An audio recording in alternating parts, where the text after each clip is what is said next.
말씀을 봉독하겠습니다.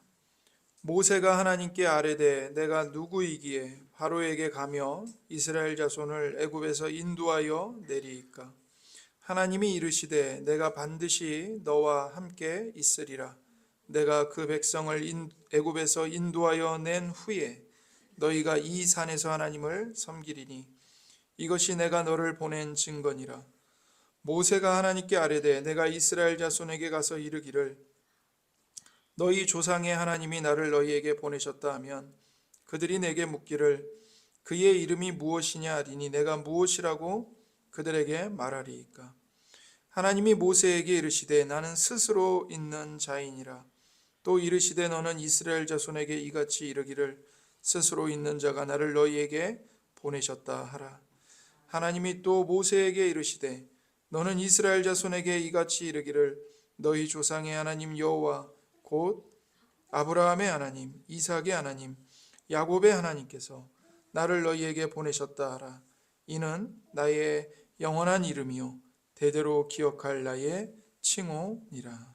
아멘.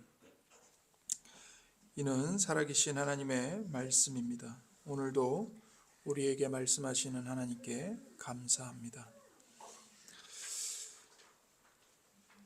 하나님은 우리를 부르십니다. 우리는 언제나 하나님의 현존 앞에 있습니다.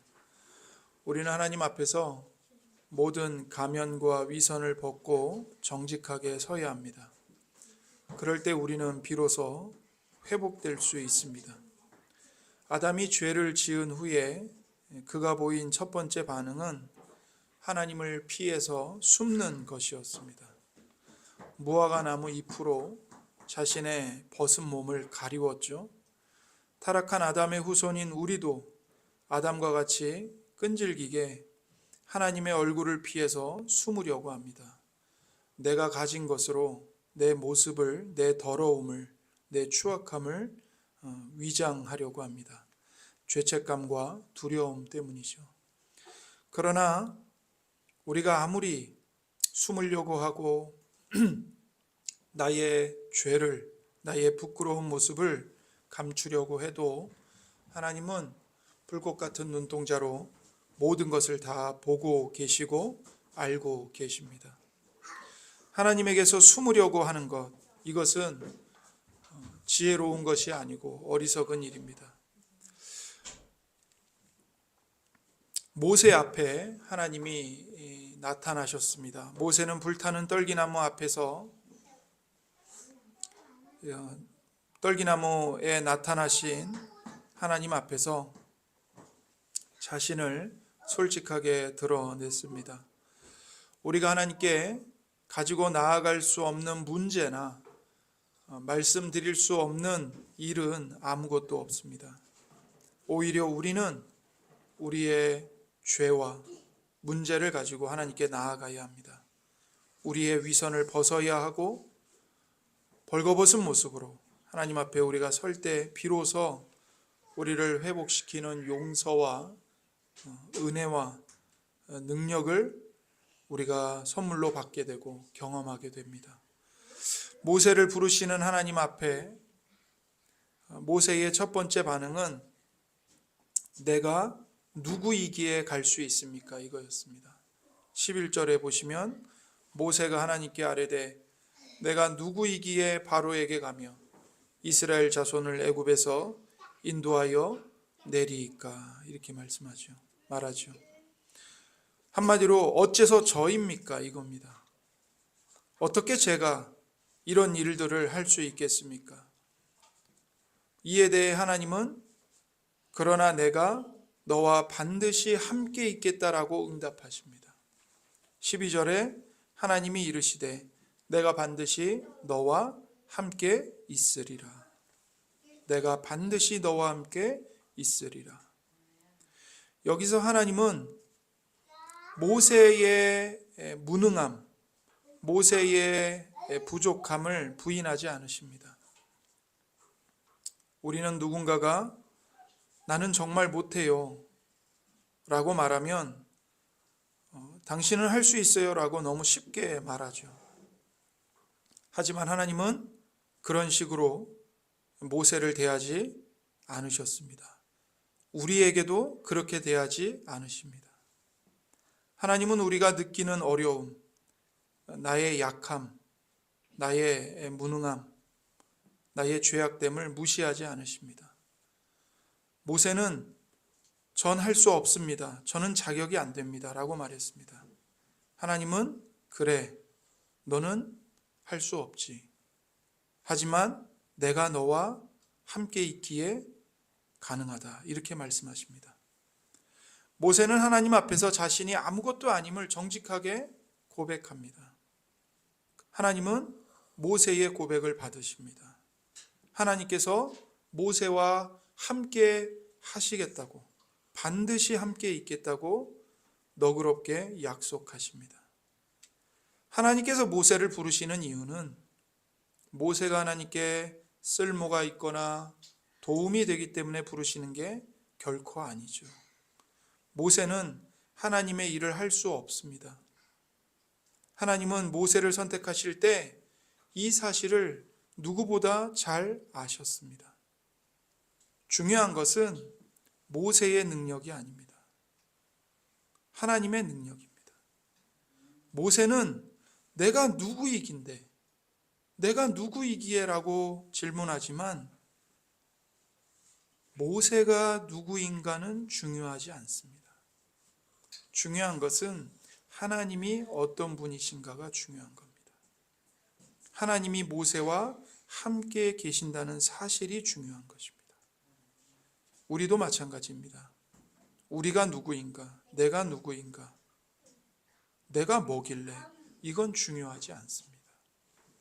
중요한 것은 하나님이 우리를 부르셨다는 것이고 하나님이 우리와 반드시 함께 계신다는 것입니다. 우리가 누구에게 속해 있는가, 이게 가장 중요한 것이죠.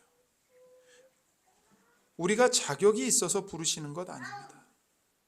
우리가 준비가 되었기 때문에 우리와 함께 하시는 것 아닙니다. 많은 사람들이 하나님께 쓰임받기 위해 준비하라고 말하죠. 청소년과 청년들에게 준비가 되면 하나님이 너와 함께 할 것이고 너를 쓸 것이다, 이렇게 말합니다. 아니요, 성경은 그렇게 말하지 않습니다. 준비가 되어야만 함께 하시는 게 아닙니다. 오히려 준비가 전혀 되지 않았고 준비할 수도 없고 무능하고 쓸모없는 사람들에게 하나님은 찾아오시고 하나님은 임재하십니다. 모세의 문제와 고민에 대한 하나님의 응답은 하나님의 임재로 충분하다고 말씀하십니다. 우리를 변화시키겠다는 하나님의 약속은 하나님의 임재로 충분합니다. 하나님께서 함께 하시겠다는 약속은 우리 마음에 믿음을 창조합니다. 하나님의 충분하심을 신뢰하고 믿음으로 순종하는 자리로 데리고 갑니다. 이어지는 대화를 보십시오. 하나님과 모세의 대화는 내가 누구이기에 에로부터 하나님이 어떤 분이신가를 모세에게 계시하는 방향으로 나아갑니다. 13절부터 15절을 보십시오. 모세가 하나님께 아뢰되 내가 이스라엘 자손에게 가서 이르기를 너희의 조상의 하나님이 나를 너희에게 보내셨다 하면 그들이 내게 묻기를 그의 이름이 무엇이냐 하리니 내가 무엇이라고 그들에게 말하리이까. 하나님이 모세에게 이르시되 나는 스스로 있는 자이니라. 또 이르시되 너는 이스라엘 자손에게 이같이 이르기를 스스로 있는 자가 나를 너희에게 보내셨다 하라. 하나님이 또 모세에게 이르시되 너는 이스라엘 자손에게 이같이 이르기를 너희 조상의 하나님 여호와 곧 아브라함의 하나님 이삭의 하나님 야곱의 하나님께서 나를 너희에게 보내셨다 하라. 이는 나의 영원한 이름이요 대대로 기억할 나의 칭언이라. 모세는 다시 질문합니다. 이스라엘 사람들이 하나님의 이름이 뭐냐고 묻는다면 제가 어떻게 답을 해야 합니까? 하나님은 모세의 질문에 두 가지로 답하시죠. 먼저 14절에 나는 스스로 있는 자니라. 이렇게 말씀하시고 15절에 너희 조상의 하나님 여호와께서 나를 너희에게 보내셨다. 이는 나의 영원한 이름이요 영원히 기억할 나의 칭호이다. 이렇게 말씀하십니다. 다시 말해서 하나님의 이름은 무엇입니까? 여호와입니다. 여호와 하나님. 그리고 그분의 이름의 뜻은 무엇입니까? 나는 스스로 있는 자니라 입니다. 그래서 하나님은 여호와 하나님, 즉 스스로 존재하시는 하나님이십니다. 하나님은 스스로 계시며 전에도 계시고 지금도 계시며 앞으로도 영원히 계시는 분이십니다. 다른 말로 하면 하나님은 현존하는 하나님이십니다. 하나님은 살아계시고 하나님은 우리 앞에 계십니다. 하나님은 인격적이십니다. 하나님은 그저 단순한 에너지나 파워가 아닙니다. 혹은 그저 여기에 있기만 하는 어떤 부수적인 장식물이 아닙니다. 동상 같은 것이 아닙니다. 모든 상황에서 뜻과 의지를 가지고 당신의 뜻을 이루시고 모든 것을 주관하시는 주권자, 절대자이십니다. 하나님은 떨기나무에 불꽃으로 임하셨죠. 하지만 떨기나무를 땔감으로 태우지는 않으셨습니다. 하나님의 불꽃이 떨기나무에 임했는데 떨기나무가 하나도 타지 않았고 연료로 소모되지 않았습니다. 이처럼 하나님은 외부에 그 무엇도 필요 없으십니다. 스스로의 생명으로 충만하신 영원하신 하나님이십니다. 그런데 그 하나님이 아무 쓸모없는 가시떨기 나무에 불과한 우리들에게 불꽃으로 임재하시고 우리와 함께 하시고 우리와 함께 일하십니다. 사람이 먼저 하나님을 부르거나 하나님께 도와달라고 요청했기 때문에 하나님이 움직이시는 게 아닙니다. 오직 하나님의 의지에 따라 하나님의 뜻을 따라 하나님의 계획을 따라 하나님 당신을 위하여 당신의 권능으로 모든 일을 결정하시고 행하시는 겁니다. 스스로 존재하시는 여호와께서 홀로 모든 것을 창조하시고 구원하시고 심판하십니다. 나눠드린 성경 말씀을 보십시오. 로마서 11장 33절 36절입니다.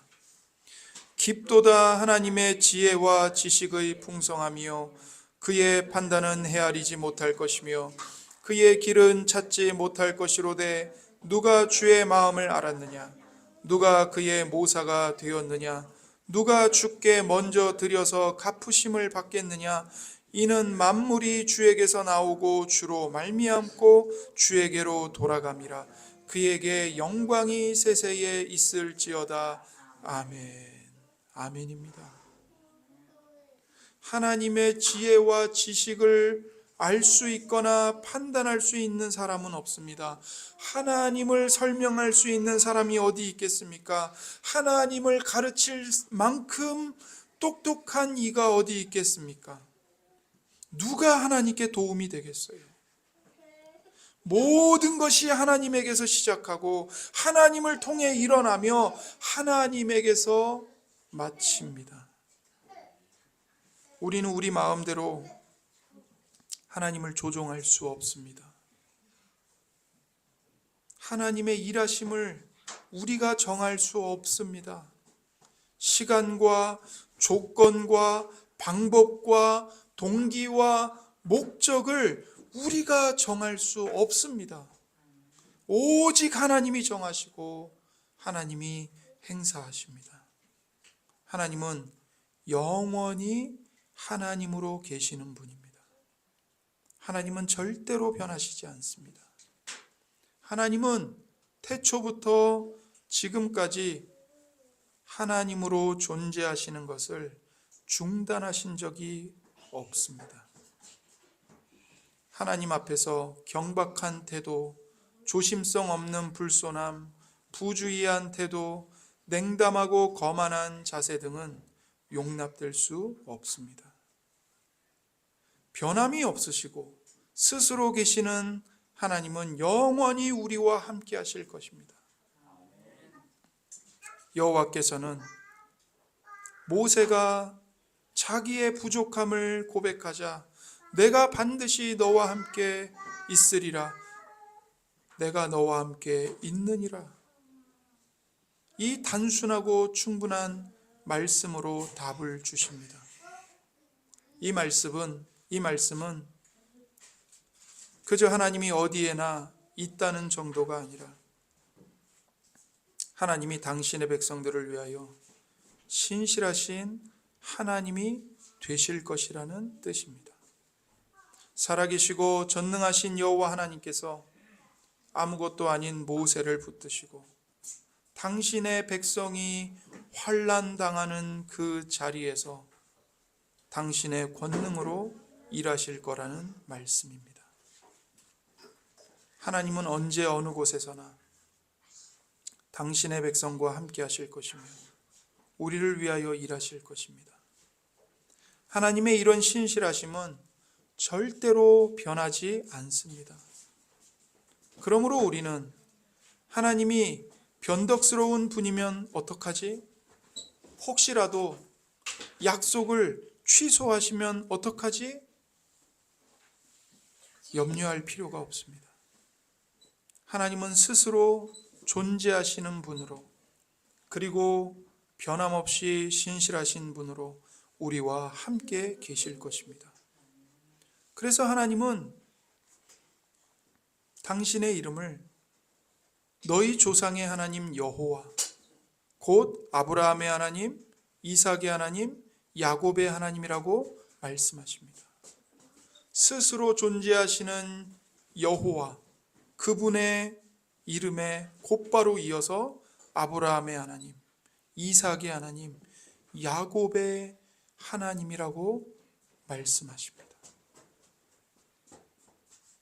아브라함과 언약을 맺으시고 이삭에게 찾아오시고 환난을 당하는 야곱을 건지시고 야곱과 함께 하셨던 하나님, 그 하나님이 모세와도 함께 하시고 이스라엘 백성들과도 함께 하시고 오늘 여기 이 자리에 있는 우리 모두와도 함께 하신다고 말씀하시는 겁니다. 그리고 또한 내가 너희를 돌보아 애굽의 고난 중에서 인도하여 내어 적과 꿀이 흐르는 땅으로 올라가게 하리라 약속하십니다. 15절과 17절입니다. 하나님이 또 모세에게 이르시되 너는 이스라엘 자손에게 이같이 이르기를 너희 조상의 하나님 여호와 곧 아브라함의 하나님, 이삭의 하나님, 야곱의 하나님께서 나를 너희에게 보내셨다 하라. 이는 나의 영원한 이름이요 대대로 기억할 나의 칭언이라. 너는 가서 이스라엘의 장로들을 모으고 그들에게 이르기를 여호와 너희 조상의 하나님 곧 아브라함과 이삭과 야곱의 하나님이 내게 나타나 이르시되 내가 너희를 돌보아 너희가 애굽에서 당한 일을 확실히 보았노라. 내가 말하였거니와 내가 너희를 애굽의 고난 중에서 인도하여 내어 젖과 꿀이 흐르는 땅 곧 가나안 족속, 헷 족속, 아모리 족속, 브리스 족속, 히위 족속, 여부스 족속의 땅으로 올라가게 하리라. 15절과 16절에 반복되는 말씀이 있죠. 무엇이죠? 너희 조상의 하나님 여호와 곧 아브라함의 하나님, 이삭의 하나님, 야곱의 하나님께서 나를 너희에게 보내셨다. 16절에도 여호와 너희 조상의 하나님 곧 아브라함과 이삭과 야곱의 하나님이 너희를 돌보신다. 여호와 하나님은 우리를 초월해 계시는 분이에요.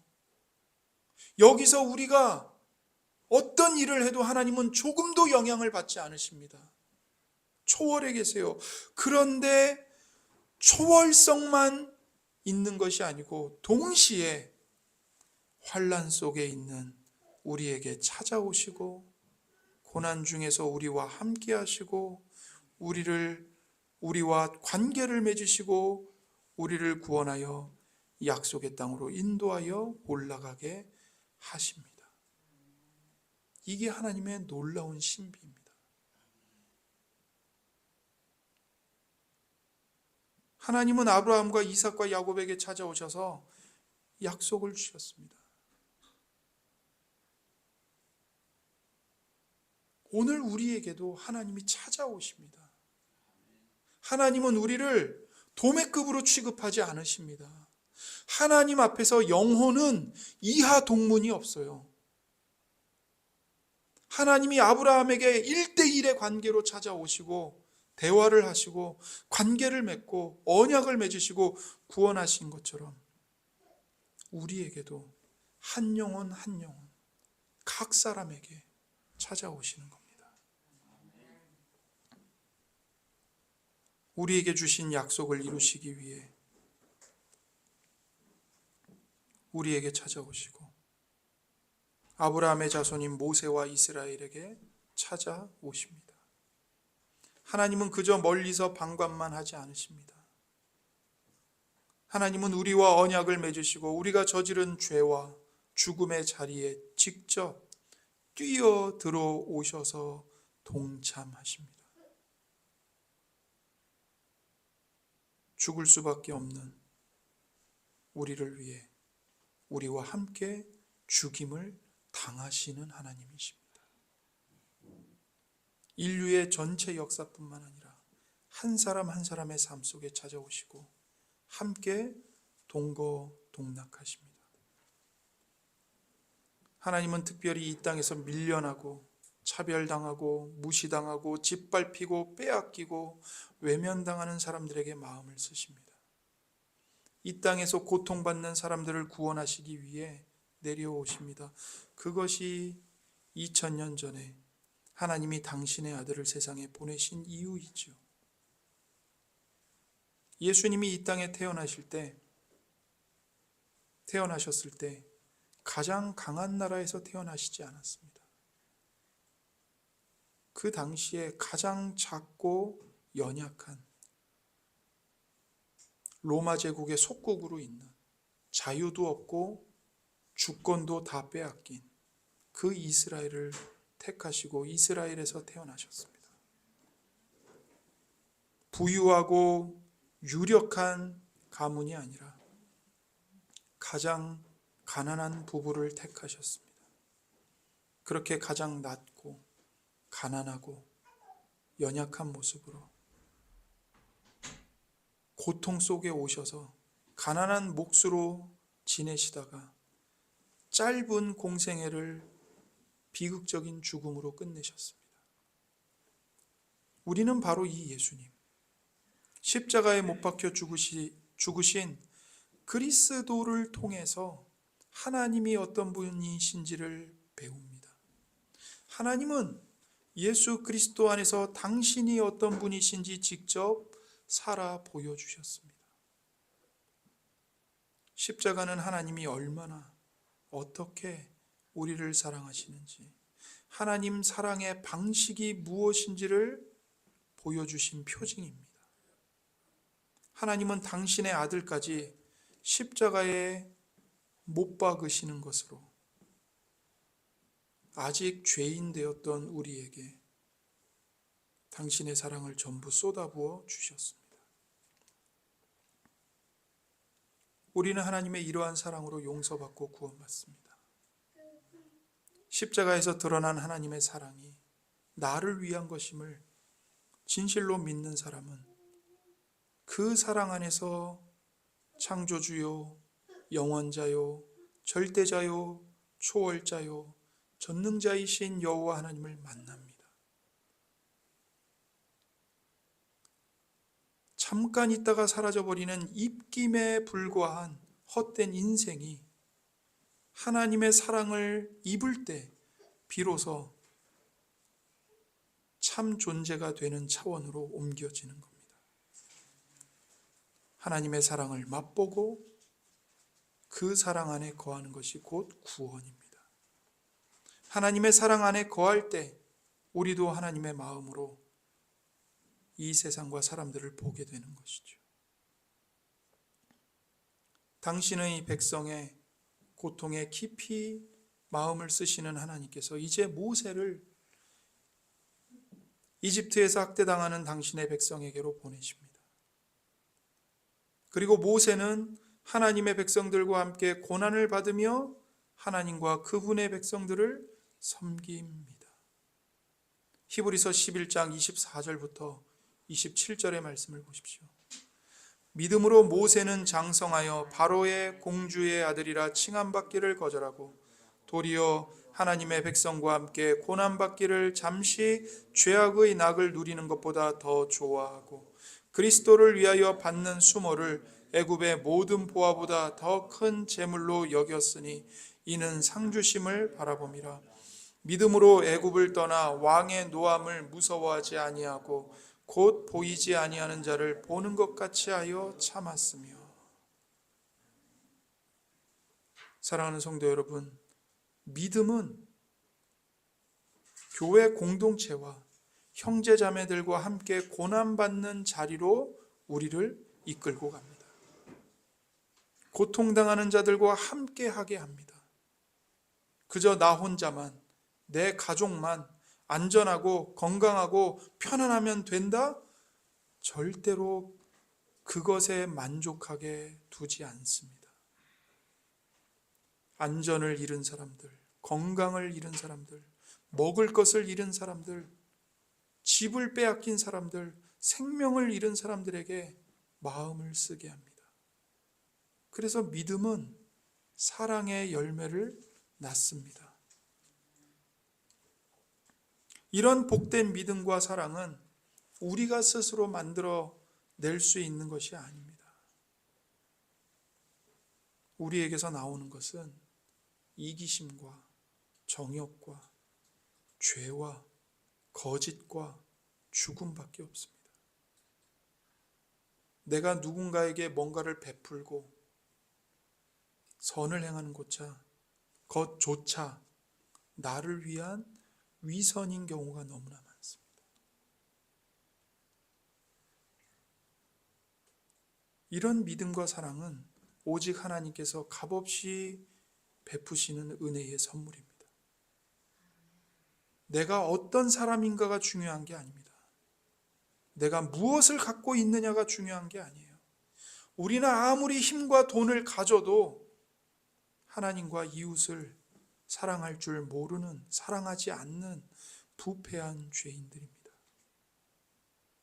중요한 것은 하나님을 바라보는 겁니다. 하나님을 알고 하나님을 신뢰하고 나 같은 죄인까지도 사랑하사 당신의 아들 예수님을 내어주신 하나님을 사랑하는 것입니다. 하나님께 속한 자가 되는 것입니다. 나의 모든 죄를 대신 짊어지고 십자가에서 나를 위해 죽으시고 나를 위해 부활하신 예수님의 그 현존 속에 들어가는 것입니다. 우리는 어디를 그리고 누구를 바라보고 있습니까? 참 사랑과 섬김은 하나님의 임재에서 시작됩니다. 여호와 하나님 앞에 우리가 서 있습니다. 자격이 없으십니까? 나는 무능하다고 생각합니까? 내가 자격이 없는 것, 내가 무능한 것, 내가 죄인인 것이 하나님의 은혜를 받는 자격입니다. 하나님이 모세에게 왜 찾아오셨는가? 모세가 이집트의 왕자로 훌륭한 교육을 40년 동안 받았기 때문에 찾아오신 게 아니에요. 우리와 똑같이 자격이 없는 무능한 자이고 약한 자이고 쓸모가 없는 자이고 아무것도 아닌 자이고 죄인이기 때문에 하나님께서 모세에게 찾아오시고 모세를 부르신 겁니다. 우리도 마찬가지입니다. 예수님이 왜 나 같은 죄인에게까지 찾아오실까요? 내 힘으로는 구원할 수 없는 죄인이기 때문에 찾아오시는 겁니다. 준비가 되어 있지도 않고 스스로 준비도 할 수 없는 무능한 자, 중풍병자, 문둥병자와 다를 바가 없기 때문에 예수님이 나를 준비시켜 주시려고 찾아오시는 겁니다.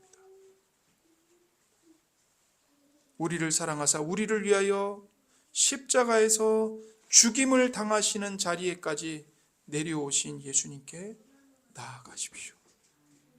현존하시는 하나님 임재 앞에, 예수님의 임재 속에 나아가십시오. 기도하십시오. 함께 기도하겠습니다.